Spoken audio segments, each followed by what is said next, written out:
तो आज की कहानी है यूची की, जो कि सेकंड ईयर का एक स्टूडेंट है। वो आम जिंदगी बिताता है और रोज सुबह उठकर न्यूज़पेपर बेचता है। ऐसा वो इसलिए करता है ताकि वो अपनी बेसिक जरूरतें पूरी कर सके। लेकिन आज यूची ने जरूरत से ज्यादा काम किया है ताकि वो और भी पैसे कमा सके, क्योंकि उसका जो स्कूल है वो सभी बच्चों को स्कूल ट्रिप पर ले जा रहा है। यूची भी वहां जाना चाहता है क्योंकि उसके दोस्त भी जा रहे हैं। स्कूल में हम उसके सबसे करीबी दोस्तों से मिलते हैं। पहले दोस्त का नाम है शिबे, जो बहुत अमीर है। वो यूची से कहता है कि मैं तुम्हें पैसे दे सकता हूँ ताकि तुम स्कूल ट्रिप पर आ सको। लेकिन ये बात यूची को अच्छी नहीं लगती। उसे लगता है कि शिबे अपने पैसों का रौब दिखा रहा है। तभी बाकी दो दोस्त यूतोरी और तेंजी भी वहां आ जाते हैं। तेंजी बहुत ज्यादा स्मार्ट है और क्लास में उसकी रेपुटेशन भी बहुत अच्छी है। वहीं यूतोरी एक शांत लड़की है जिसे पहले बहुत ज्यादा बुली किया गया है। इन पांचों की बहुत गहरी दोस्ती है और यूची चाहता है कि ये दोस्ती यूं ही बनी रहे। लेकिन अगले ही दिन क्लासरूम में सबको पता चलता है कि वो 2 मिलियन येन जो स्कूल ट्रिप के लिए जमा किए गए थे वो चोरी हो गए हैं। इसके बाद सिहो क्लास में कहती है कि जो भी चोर है वो सामने आ जाए और माफी मांग ले, हम उसे माफ कर देंगे। लेकिन ऐसा नहीं होता, क्योंकि जिसने भी चोरी की है वो अपनी पहचान क्यों उजागर करेगा। स्थिति और भी ज्यादा खराब हो जाती है जब शिबे और सिहो स्कूल आना बंद कर देते हैं। कई दिनों तक वो स्कूल नहीं आते, जिससे सबको शक होता है कि शायद उन्हीं दोनों ने चोरी की है। फिर एक दिन यूइची को उसके घर के बाहर एक लेटर मिलता है। उस लेटर में भेजने वाले का नाम सिहो लिखा होता है। वो लिखती है कि मुझसे स्कूल में मिलो। यूची वहां पहुंचता है और देखता है कि उसके बाकी चारों दोस्त भी वहां हैं। सब एक दूसरे से पूछते हैं कि हमें यहाँ किसने बुलाया। फिर पता चलता है कि किसी ने भी किसी को नहीं बुलाया, बल्कि सबको किसी और ने बुलाया है। हर किसी को एक लेटर मिला जिससे वो यहाँ पहुंचे। तभी यूइची को पीछे से करंट लगता है और वो बेहोश हो जाता है। उसे दिखता है कि उसके दोस्तों को किडनैप किया जा रहा है। बेहोश होते वक्त उसे अपनी माँ और टीचर की बातें याद आती हैं। उसका टीचर कहता था कि पैसा इस दुनिया की सबसे इम्पोर्टेंट चीज है, जबकि उसकी माँ कहती थी कि दोस्त सबसे इम्पोर्टेंट होते हैं। जब यूइची को होश आता है तो देखता है कि उसे और उसके दोस्तों को एक रूम में बंद कर दिया गया है। वहाँ एक डॉल उनके सामने आता है। उसे देखकर यूतोरी पहचान जाती है कि इस डॉल का नाम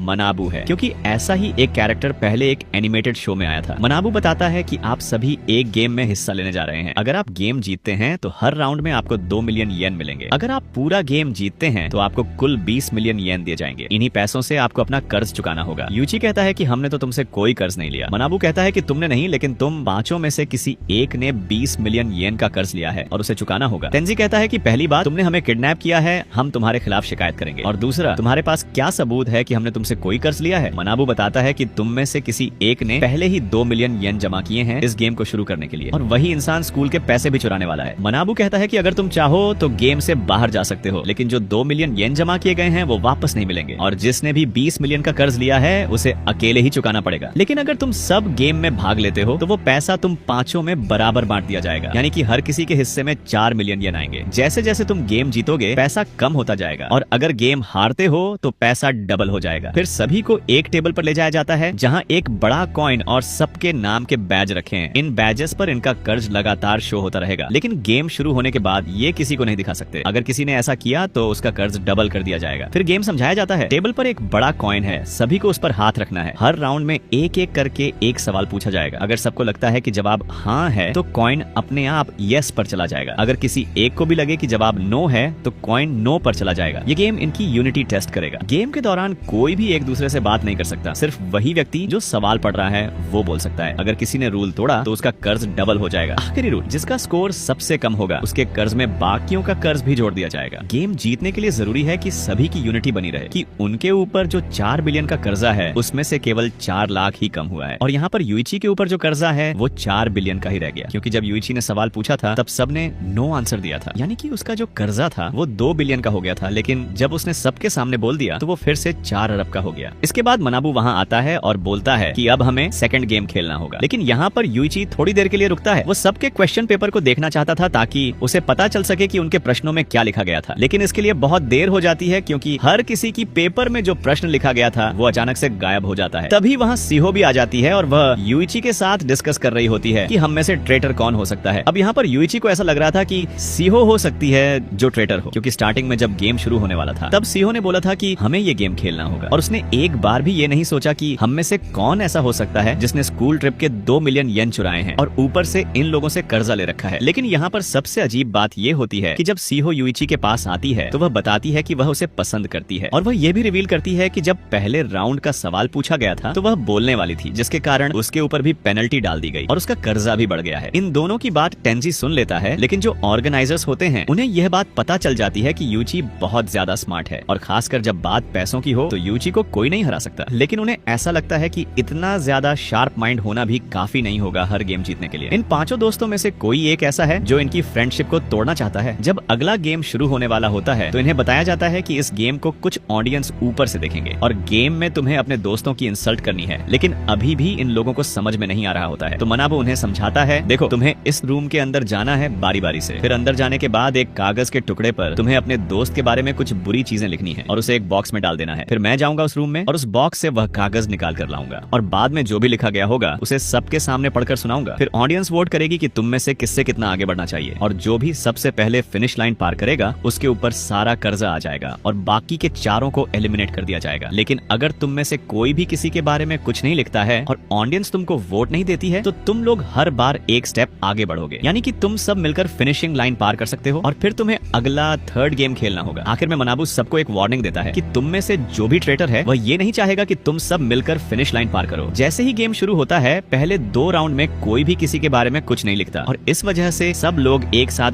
2 स्टेप आगे बढ़ जाते हैं। लेकिन ऐसा करने की वजह से हर बार जब लोग एक स्टेप आगे बढ़ते हैं उनके हर एक स्टेप पर एक कंडीशन लगती है जिससे इनका कर्जा धीरे धीरे बढ़ता जाता है। तभी मनाबू एक नया रूल लेकर आता है कि जितना भी कर्जा तुम्हारे ऊपर एक एक स्टेप बढ़ने के बाद आ रहा है वह सारा कर्जा उस व्यक्ति के ऊपर ट्रांसफर कर दिया जाएगा जो सबसे पहले फिनिश लाइन पार करेगा। और इस वजह से तीसरा राउंड पूरी तरह से बदल जाता है। जहाँ पर सीहो के बारे में किसी ने कुछ बुरी चीज लिखी थी, लिखा गया था कि सीहो यूइची को लाइक करती है और उसने टेंजी को भी डेट किया है। ये देखकर ऑर्गेनाइजर समझ जाते हैं कि एक लव ट्रायंगल फ्रेंडशिप को जल्दी तोड़ देता है और इस वजह से अब सीहो को 5 स्टेप आगे बढ़ना होगा और बाकी सब केवल 1 स्टेप आगे बढ़ेंगे। इसके बाद सावे जाता है यूची के पास और बोलता है, अगर सीहो तुम्हें लाइक करती थी तो तुम्हें ये बात अपने तक रखनी चाहिए थी, सबको नहीं बताना चाहिए था। लेकिन यहाँ टेंजी सावे से बोलता है, तुम इतना गुस्सा क्यों कर रहे हो जबकि उसका एक्स बॉयफ्रेंड तो मैं रह चुका हूँ। फिर सीहो सबको समझाती है, असल में मैं टेंजी को इसलिए डेट कर रही थी क्योंकि हमारे फादर्स चाहते थे। वो दोनों एक दूसरे को जानते थे और चाहते थे कि उनके बच्चे बड़े होकर शादी करें। लेकिन मैं टेंजी को प्यार नहीं करती और मैंने उसे ये बात पहले ही बता दी थी, इसलिए अब हम दोनों एक दूसरे को डेट नहीं करते। अब यह बात पूरी तरह से सच नहीं है क्योंकि टेंजी के मन में अभी भी सीहो के लिए फीलिंग्स हैं और यह बात तब पता चलती है जब सावे सीहो को डांट रहा होता है। तब टेंजी गुस्से में आ जाता है और उल्टा सावे से लड़ने लगता है। फिर दोनों एक दूसरे पर आरोप लगाने लगते हैं कि तुमने ही सीहो के बारे में ये चीजें लिखी होंगी। टेंजी स्मार्ट है तो वह सावे से बोलता है, तुमने जानबूझकर ये रूमर फैलाया है क्योंकि तुम देखना चाहते थे कि सीहो सच में किससे प्यार करती है और ऊपर से मैं ऐसा काम करूंगा ही नहीं क्योंकि मुझे पता है अगर मैंने कुछ भी लिखा तो हर कोई मुझे ही दोषी मानेगा और मुझे ये भी पता है कि तुम्हारे मन में भी सीहो को लेकर फीलिंग्स हैं। दोनों और लड़ते इससे पहले यूची बीच में आ जाता है। वह कहता है, तुम दोनों आपस में लड़ना बंद करो, सीहो की फीलिंग्स को भी समझो और अगर तुम्हें सीहो की इतनी फिक्र है तो आपस में लड़ना बंद करो और सोचो कि आगे क्या करना है। दूसरी तरफ यूतोरी को जलन हो रही होती है सीहो से क्योंकि वह देख रही होती है कि कैसे तीनों लड़के सीहो के लिए लड़ रहे हैं और कोई भी उसके लिए कुछ नहीं कह रहा, यानी कि किसी को भी उसमें इंटरेस्ट नहीं है। इसके बाद चौथा राउंड शुरू होता है। जब चौथा राउंड खत्म होता है तो मनाबू को 3 पेपर मिलते हैं, यानी 3 लोगों के बारे में कुछ बातें लिखी गई हैं। सीहो के बारे में भी एक बात लिखी गई थी कि उसने प्लास्टिक सर्जरी करवाई है और फिर से सीहो काफी सारे स्टेप्स छोड़कर आगे बढ़ जाती है, जबकि यूइची और सावे एक एक स्टेप ही आगे बढ़ते हैं। गेम जैसे जैसे आगे बढ़ता है हर किसी के बारे में कोई ना कोई सीक्रेट सामने आ रहा होता है और इनकी फ्रेंडशिप धीरे धीरे टूट रही होती है। सबसे डार्क सीक्रेट पता चलता है यूतोरी के बारे में। सबको पता चलता है कि यूतोरी ने शुगर बेबी का काम किया है और यह सुनते ही यूतोरी रोने लगती है क्योंकि उसने यह बात आज तक किसी को नहीं बताई थी। लेकिन यूतोरी इसका इल्जाम सीहो पर डाल रही होती है क्योंकि उसने ये बात सिर्फ सीहो को बताई थी और सीहो ने वादा किया था कि वह किसी को नहीं बताएगी, लेकिन सीहो ने यह बात सबको बता दी। वहीं दूसरी तरफ सावे लगातार यूतोरी के पास्ट पर कमेंट करने लगता है और गलत बातें बोल रहा होता है। तो टेनजी को गुस्सा आ जाता है और वह उसे एक पंच मारता है। फिर वह यूइची से कहता है, तुम जाओ और यूतोरी को समझाओ। इसके बाद कई राउंड्स पूरे हो जाते हैं और उसका साथ निभा रहा होता है और यहाँ पर सीहो को ऐसा लगता है कि अब उसके साथ कोई भी नहीं है। अब यहाँ पर टेंजी बोलता है कि ये बात केवल सीहो को ही पता थी और वो उसका सारा ब्लेम सीहो के ऊपर डाल रहा होता है। सीहो यहाँ पर किसी एक को चुन सकती है जिसका सीक्रेट सबके सामने बताया जाएगा, लेकिन यहाँ पर उस व्यक्ति का सीक्रेट किसी और के द्वारा नहीं बल्कि गेम कंडक्ट कराने वाले लोग के द्वारा बताया जाएगा और फिर इसके बाद ऑडियंस डिसाइड करेगी कि उस व्यक्ति को माफ करना है या नहीं। अब ये बात सुनते ही टेंजी डर जाता है क्योंकि यहाँ पर उसको ऐसा लग रहा होता है कि सीहो उसी को चुनेगी क्योंकि यहाँ पर सीहो केवल उसी को ट्रस्ट करती है और अगर ऐसा हुआ तो सबको पता चल जाएगा कि 2 मिलियन येन किसी और ने नहीं बल्कि टेंजी ने चुराए थे और ऊपर से इन सबको गेम के अंदर भी टेंजी ही लेकर आया है। तभी बीच में सीबे आ जाता है और सीहो को बोलता है कि मुझे चुनो। अब यहाँ पर वो ऐसा इसलिए करता है ताकि सीहो के मन में वह अपनी जगह बना सके और उसे इम्प्रेस कर सके। फिर गेम के दौरान ये रिवील किया जाता है कि सीबे के जो फादर हैं वो बहुत ही करप्ट पर्सन हैं और ऊपर से उन्होंने काफी सारे लड़कों के साथ गलत काम भी किए हैं और काफी सारे मर्डर केस को छुपाने की कोशिश की है। अथॉरिटीज ये बात अच्छे से जानती हैं कि कोई भी पेरेंट्स नहीं चाहेंगे कि उनका बच्चा किसी क्रिमिनल के बेटे के साथ खेले और यहाँ पर ऐसा ही होगा। इसका मतलब ये कि अब कोई भी सीबे का साथ नहीं देना चाहेगा। अब टेंजी इस बात का फायदा उठाता है और सबको बोलने लगता है कि कोई भी सीबे का साथ मत देना, क्योंकि हो सकता है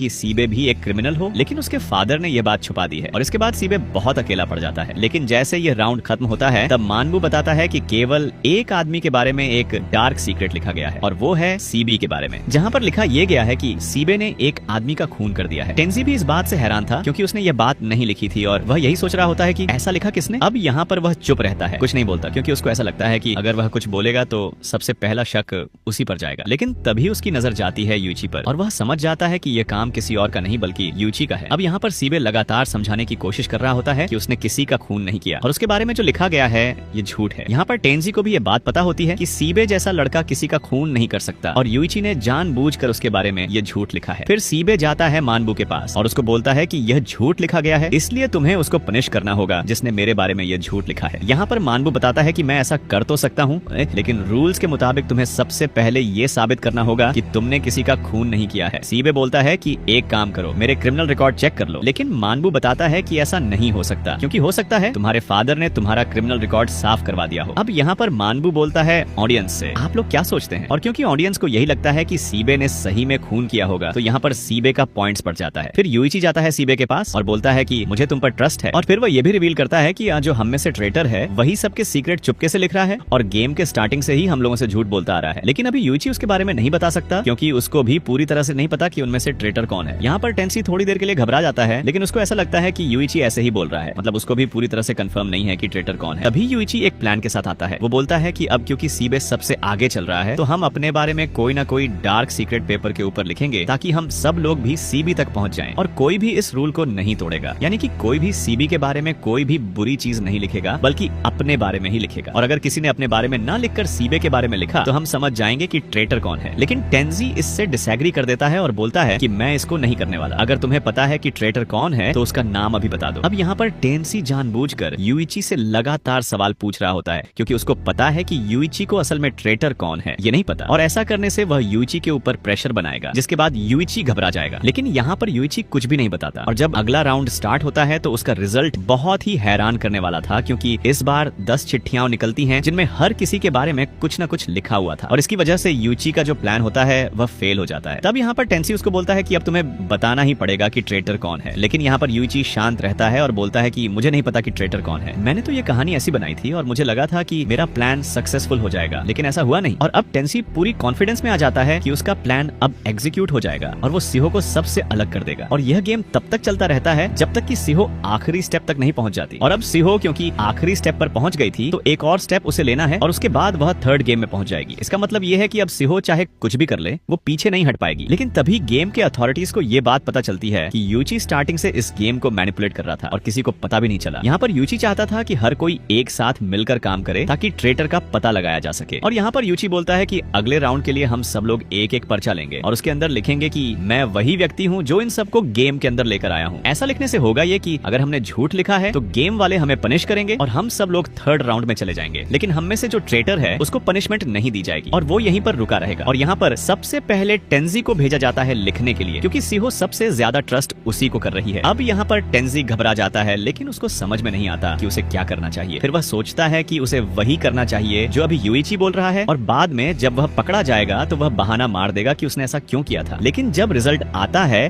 तो हर कोई हैरान रह जाता है क्योंकि यहाँ पर केवल टेंजी था जिसने कि अपने पेपर पर कुछ लिखा था, बाकी सब ने अपना पेपर ब्लैंक छोड़ा। लेकिन अब कोई भी उसको माफ करने के लिए तैयार नहीं है। फिर यहाँ पर यूची मानबू के कान में कुछ बोलता है और उसको बताता है कि मैंने गेम के अंदर एक झूठ बोला था और उस सजा के तौर पर मैं ये चाहता हूँ कि मुझे थर्ड गेम के अंदर अकेले भेज दिया जाए। फिर ये लोग चेक करते हैं कि यूची ने जो कहा है वो सही है और यहाँ पर वो लोग मान जाते हैं यूची को थर्ड राउंड में अकेले भेजने के लिए। यूची बताता है कि मैंने झूठ ये बोला था कि सीवे ने किसी का खून किया है, जबकि उसने नहीं, मैंने 3 लोगों का खून किया है। अथॉरिटीज के सुनने से बात पता चलती है कि हाँ सही में यूची ने 3 लोगों का खून किया है। यहाँ पे यूची का प्लान ये था कि वो तीसरे राउंड में अकेले जाएगा और आगे चलकर इन्वेस्टिगेट ये करेगा कि इस गेम की पीछे असल में कौन लोग हैं और यहाँ पे वो अपने दोस्तों को अपने साथ नहीं ले जाना चाहता था। सबको हैरानी हैरानी होती है कि यूची ऐसा कुछ कर सकता है, लेकिन यहाँ पे मानबू बताता है कि यूची ने सही में लोगों का खून किया है। सभी लोग जागरूक रहते हैं आपस में कि यूची ऐसा कर सकता है या नहीं, लेकिन यहाँ पे यूची सोच रहा होता है कि उसकी माँ ने उससे ज्यादा बोला था कि दोस्ती पैसे से ज्यादा कीमती होती है। लेकिन अब यूची को ऐसा लगता है कि दोस्ती एक बोझ से ज्यादा नहीं है और वो तीसरे राउंड में अकेले जाना चाहता था ताकि वो अपने दोस्तों को बचा सके। अब जैसे यूची कूदने वाला था तभी टेंजी बोलता है कि मैंने भी एक झूठ बोला है। मैंने सबके सामने बोला कि मेरे अंदर फीलिंग्स हैं सीओ को लेकर के, लेकिन ऐसा कुछ भी नहीं है, जबकि मैं यहाँ पर यूची को चाहता हूँ। फिर इसके बाद वो यूची को किस करता है और दोनों ही तीसरे राउंड में चले जाते हैं। टेंजी को अलाउड तो कर दिया जाता है तीसरे राउंड के लिए, लेकिन यहाँ पर ये लोग अब टेंजी के ऊपर और भी ज्यादा नजर रखेंगे क्योंकि इन्हें पता ये चलता है कि टेंजी एक गेम एक बार नहीं बल्कि दूसरी बार खेल रहा है। फिर हमें कुछ साल पहले का सीन दिखाया जाता है जहाँ पर यूची की माँ उसको बता रही होती है कि इस दुनिया में सबसे इंपॉर्टेंट तुम्हारे फ्रेंड्स हैं, ना कि पैसे। फिर यूची अपना सिर हिलाकर के माँ को बताने की कोशिश कर रहा होता है कि हाँ मैं समझ चुका हूँ। लेकिन जब वो अस्पताल से बाहर आता है और अपने टीचर से मिलता है तो वो बताता है कि इस दुनिया में सबसे इंपॉर्टेंट केवल पैसे हैं। तभी यूची की आंख खुलती है और वो अपने आप को और टेंजी को एक गुफा में पाता है। वो टेंजी से पूछता है कि क्या तुम्हें पता है कि हम कहाँ पे हैं, लेकिन यहाँ पर टेंजी बोलता है कि मुझे भी नहीं पता। तभी मानबू की आवाज सुनाई देती है और यहाँ पर मानबू बोलता है कि अगले गेम से पहले तुम्हें 3 दिन तक यहीं पर रुकना होगा। अब इन लोगों को सरवाइव करने के लिए केवल इनके पास पानी है। यहाँ पर टेंजी यूची को बताता है कि मैंने जो तुम्हें किस किया वो कुछ जरूरी था और मैं तुम्हारे साथ यहाँ पर जानबूझकर आया हूँ ताकि मैं तुम्हें अकेले में समझा सकूं कि मैंने तुम्हें धोखा क्यों दिया और ऊपर मैंने ये सब क्यों किया था। फिर टेंजी बताता है कि इस गेम के अंदर मेरी दूसरी बार है जब मैंने फ्रेंडशिप का ये गेम खेला है। लेकिन आगे कुछ भी बताने से पहले यहाँ पर टेंजी यूची को बोलता है कि अपने नेम टैग को हटाकर हाथ से धो दो क्योंकि उनके अंदर माइक्रोफोन लगे हुए हैं। फिर यहाँ पर टेंजी बताता है कि ये सब चीजों का कारण है सीहो, क्योंकि सीहो की वजह से मैंने वो चीजें खो दी जो मेरे लिए इंपॉर्टेंट थी। तो मिडिल स्कूल में टेंजी के 2 बहुत ही करीबी दोस्त हुआ करते थे और वो लोग हमेशा टेंजी के साथ रहते थे। फिर यहाँ पर टेंजी डिसाइड करता है कि वो जितने भी पैसे बचाएगा उनसे वो एक बिजनेस खोलेगा और उस बिजनेस के अंदर ही अपने दोनों दोस्तों को भी शामिल करना चाहता था। टेंजी के दोस्तों को भी इस बात पर हैरानी हुई जब टेंजी ने बोला कि मैं अपने पैसे से बिजनेस खोलना चाहता हूँ और उसमें तुम लोगों को भी शामिल होना है। यहाँ पर उनको लगा कि टेंजी अपना पैसा हम पर क्यों बर्बाद करेगा, लेकिन यहाँ पर टेंजी बताता है कि जब तक हम तीनों साथ में हैं हमें कोई नहीं हरा सकता। लेकिन इसके 1 साल के बाद वहाँ पर सीहो का भी ट्रांसफर हो जाता है और इन लोगों का बिजनेस बहुत अच्छा चल रहा था। लेकिन तभी टेंजी की दोनों दोस्त उससे पूछते हैं कि क्या तुम सीहो को डेट कर रहे हो, और यहाँ पर टेंजी उनको सारी बात बता रहा था कि कैसे हमारे पेरेंट्स चाहते थे कि हम एक दूसरे से शादी कर लें, लेकिन ऐसा हो नहीं पाया। अब ये सुन लेने के बाद से ही इनके बिजनेस में जितने भी पैसे इन लोगों को मिलते थे ये लोग आपस में बांट लिया करते थे और इन लोगों ने डिसाइड किया था कि जब ये लोग हाई स्कूल पहुंच जाएंगे तो ये लोग अपने पैसे डिसाइड करेंगे और 20 साल के होने से पहले जिस भी व्यक्ति ने सबसे ज्यादा पैसा बनाया होगा वही कंपनी का प्रेसिडेंट बनेगा। लेकिन चीजें अचानक से बदल जाती हैं जब ये लोग बोलते हैं कि प्रेसिडेंट जो होगा वो जाकर के सीहो को कन्फेस करेगा कि वो उससे प्यार करता है। टेंची समझ जाता है कि इनकी दोस्ती टूटने वाली है, लेकिन यहाँ पर टेंची को ऐसा लगता है कि ये सभी काम फ्यूचर में होंगे, इसलिए यहाँ पर टेंची इनको कुछ भी नहीं बोलता। फिर इसके कुछ दिन बाद इन्हें फिर से इसी गेम के अंदर ला करके पटक दिया जाता है और यहाँ पर इन्हें यह बात पता चलती है कि इनमें से किसी एक ने इन लोगों से 10 मिलियन येन का कर्ज लेके रखा है। तीनों इस गेम को हार जाते हैं, लेकिन यहाँ पर टेंजी के कंधों पर 20 मिलियन येन का कर्ज आ जाता है और टेंजी को बोला जाता है कि तुम बाहर जाकर इस गेम के बारे में किसी को नहीं बताओगे। फिर टेंजी जब अपने दोस्तों से पता करता है तो उससे पता ये चलता है कि उसके एक दोस्त ने ये 10 मिलियन येन लिए थे ताकि वो सीहो के लिए गिफ्ट खरीद सके। लेकिन यहाँ पर टेंजी ये जानकर भी किसी को कुछ नहीं बता सकता क्योंकि उसे डर था कि गेम कहीं उसकी जान न ले ले। फिर इसके कुछ दिन बाद टेंजी के दोनों दोस्तों ने किसी और जगह एडमिशन ले लिया और दोनों ही शहर से बाहर चले गए और यहाँ पर सीहो लगातार प्रेशर बनाती रही टेंजी के ऊपर। आखिर में टेंजी अपने फादर को सारी बात बता देता है क्योंकि यहाँ पर उसकी लाइफ में केवल एक ही पर्सन इंपॉर्टेंट है और वो उसके फादर हैं। टेंजी के फादर उसकी सारी बात सुनते हैं और उसको बोलते हैं कि तुम चिंता मत करो, तुम थोड़ा थोड़ा रिलैक्स करो, अब बाकी का काम मैं देख लूंगा। लेकिन उसी दिन टेंजी को एक खबर पता चलती है कि उसके फादर की डेथ हो गई है और यहाँ पर पुलिस वाले ये बता रहे होते हैं कि टेंजी के फादर ने सुसाइड किया है। लेकिन यहाँ पर टेंजी को पता है कि उसके फादर ऐसा कुछ भी नहीं कर सकता। लेकिन सबसे अजीब बात यही थी कि जब टेंजी लगातार सीहो के बारे में पता लगा रहा था तब उसके घर पर एक लेटर आता है। उसमें लिखा यह गया था कि सीहो के पास से लेटेस्ट चीजों को ढूंढना बंद करो, नहीं तो तुम भी गायब हो जाओगे अपने फादर की तरह। और यही वो कारण है जिसकी वजह से मैं तुम सबको इस गेम के अंदर लेकर के आया था ताकि मैं तुम्हें सीहो की असलियत दिखा सकूं। लेकिन यहाँ पर यूची की वजह से टेंजी का प्लान फेल हो जाता है। लेकिन अभी भी टेंजी को ऐसा लगता है कि सीहो कुछ तो ऐसा छुपा रही है जो उसको पता है।